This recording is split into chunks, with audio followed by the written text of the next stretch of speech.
Apple est en retard sur l'IA. Je pense que ça, beaucoup le pensent aujourd'hui. Je l'ai notamment lu dans le Wall Street et chez Bloomberg. Et au premier regard, on peut comprendre cette pensée. Avec un série qui n'a pas évolué depuis de multiples années et qui a du mal sur des tâches simples. Apple Intelligence qui est loin de ce qui a été promis au lancement. Pendant qu'à côté OpenAI, Google, Anthropic nous sortent des nouveautés toutes les 2-3 semaines. Mais cette lecture qui paraît a priori réelle, l'est-elle vraiment? Je pense qu'aujourd'hui ce n'est plus un secret pour tous. En janvier de cette année, Apple et Google ont annoncé un partenariat permettant à Apple, à terme, d'utiliser Gemini pour alimenter la prochaine version de Siri. Au premier abord, pour beaucoup, c'était une capitulation, un aveu de faiblesse d'Apple, sauf que beaucoup sont trompés dans ces lectures car il ne s'agit pas d'utiliser le modèle Gemini hébergé par Google, mais de rapatrier Gemini dans les infra Apple et de s'en servir pour les Apple Foundation Models. Alors, les Apple Foundation Models sont les modèles qui font tourner ce qu'on a aujourd'hui d'Apple Intelligence avec le résumé de notifications, la relecture de messages, etc. Ce qui permet à Apple de certes bénéficier du cerveau créé par Google, mais d'avoir la mainmise totale sur ce dernier, car ils vont pouvoir le faire tourner sur leur serveur avec leurs règles, leur politique de confidentialité et d'avoir le contrôle total dessus, ce qui permet de créer une expérience comme à la Apple telle qu'on les connaît. La première question que tu dois te dire, c'est OpenAI là-dedans. Depuis 2024, on peut passer par Siri pour envoyer des requêtes à ChatGPT. Le deal avec Google n'emmène pas d'exclusivité, donc ce sera toujours le cas. Mais je suppose qu'à terme, cela permettra à Siri, en fonction de la requête, de pouvoir taper dans la bonne IA en fonction de ce que l'utilisateur attend derrière. Alors forcément, lorsque je parle de Google, tu vas te dire, mais attends, mes données, qu'est-ce qu'elles deviennent? Google aura accès à toute ma vie si je pose des questions à Siri. Ce à quoi je te dis, ne panique pas. Car comme je l'ai dit juste avant, la requête, même si elle est traitée par ce modèle Gemini, elle reste hébergée chez Apple à travers son infrastructure Private Cloud Compute. Cette dernière, si vous vous rappelez de la WWDC d'il y a 2 ans, permet, lorsque l'iPhone ne peut pas traiter une requête en local, de supprimer toutes les informations confidentielles et d'envoyer sur les serveurs, sur le cloud d'Apple pour un traitement plus rapide, renvoyer la requête sur votre iPhone. Et donc l'idée ce sera de remplacer l'Apple Foundation Model sur le cloud par Gemini. Et donc Apple et Google ont confirmé lors de l'annonce que les données resteraient 100% confidentielles. Donc pas de panique là-dessus. Deuxième question que tu dois avoir, c'est alors on va enfin avoir un Siri qui nous est utile? En théorie, oui. Car le modèle Gemini aujourd'hui, il est à peu près 8 fois plus puissant que Siri.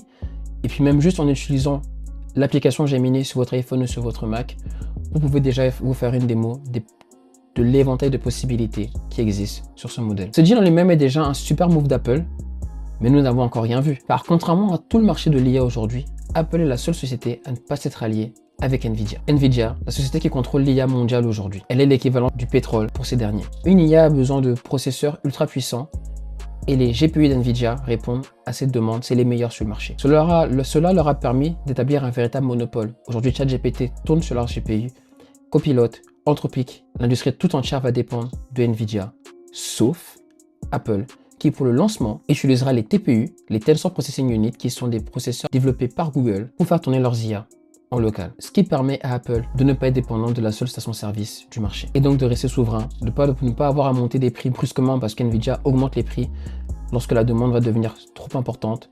Car avec le modèle qui devient de plus en plus grand, il y aura toujours besoin de plus en plus de processeurs. Ainsi, elle anticipe un problème qui va forcément arriver plus tard. Pour vous donner un ordre d'idée, aujourd'hui, moi je suis un utilisateur de Claude et depuis quelques temps, on observe, et je ne suis pas le seul, je l'ai relu plusieurs fois sur Reddit, que Anthropic diminue légèrement les rate limits des utilisateurs des plans payants Pro et Max, car ils n'arrivent plus à suivre la quantité de requêtes qu'ils reçoivent. En ne s'alliant pas avec Nvidia, Apple prévient déjà ce problème. Alors déjà, lorsque je m'arrête là, on sort déjà pas mal de la lecture qui était une faiblesse.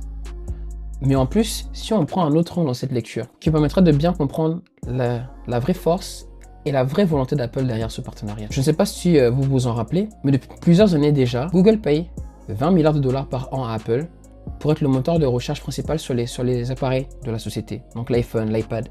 Tandis que pour ce deal, Apple paye 1 milliard à Google par an. Donc déjà, on est sur un Apple qui encaisse 20 fois plus que ce qu'il paye. Mais là où le parallèle est vraiment intéressant, c'est que bien que vous utilisiez Google pour faire vos recherches sur votre iPhone, pour la plupart, vous passez par l'application prévue par Apple, Safari.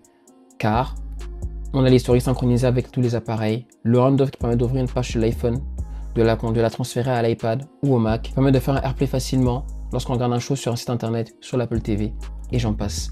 Donc même si Apple n'est pas propriétaire du moteur de recherche qu'a recréé un Google, ce serait faire beaucoup trop d'efforts pour le retour qu'ils en auraient gagné. Ils restent maîtres de l'expérience et permettent d'avoir l'expérience Apple que nous aimons et qui nous fait rester dans l'écosystème. Et selon moi, le but de ce deal avec Gemini est de refaire la même chose. Même si donc Apple ne développe pas le modèle d'IA de bout en bout, ils sont capables de l'intégrer de façon sécurisée dans nos activités, en ayant vraiment le Apple Intelligence qui se nourrit du contexte sur notre écran et qui peut nous faire des tâches vraiment pointues, comme ils l'ont promis à la WWDC, si ils sortent cette fonction un jour, bien sûr.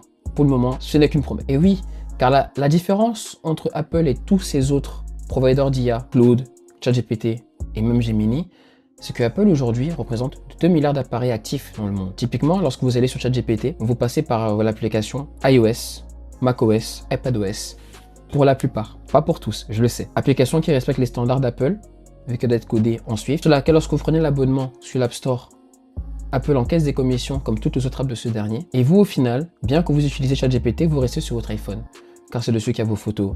Si vous avez besoin de créer des images, c'est dessus que vous allez avoir vos notes, si vous voulez mettre des notes, et j'en passe. Et donc, à terme, en alimentant le nouveau Siri avec Gemini, Apple pourra créer une nouvelle expérience utilisateur à leur sauce, comme ils la souhaitent, et tout cela en poussant simplement une mise à jour. Et moi, si je parle de mon cas à moi, et je pense que je ne suis pas le seul à penser comme cela, tant que j'ai la fonction qui tourne bien et que mes données ne sont pas envoyées à Google, que c'est intégré dans mon écosystème, que j'ai pas à mettre d'app en plus, que j'ai pas à chercher comment ça marche, que c'est intuitif comme Apple a toujours su le faire, alors je serais plus qu'heureux de l'utiliser. Car au final, c'est pas le fait d'avoir le modèle le plus puissant qui a les meilleurs benchmarks qui est important, c'est le fait qu'en tant qu'utilisateur, j'ai une feature qui marche et qui m'est utile, sans que j'ai besoin de réfléchir à comprendre comment elle fonctionne et à comment l'utiliser. Alors pour conclure cette vidéo, est-ce qu'Apple est en retard sur l'IA?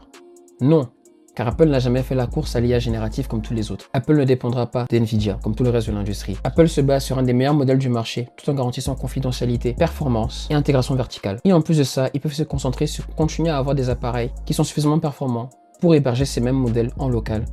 À savoir aujourd'hui nos iPhones avec leurs puces surpuissantes et les Mac et iPad avec les pucettes. Si cette vidéo t'a plu, n'hésite pas à t'abonner, à me dire ce que tu penses de ce sujet en commentaire et si tu veux d'autres vidéos de ce style-là. Et on se retrouve très bientôt pour une prochaine vidéo.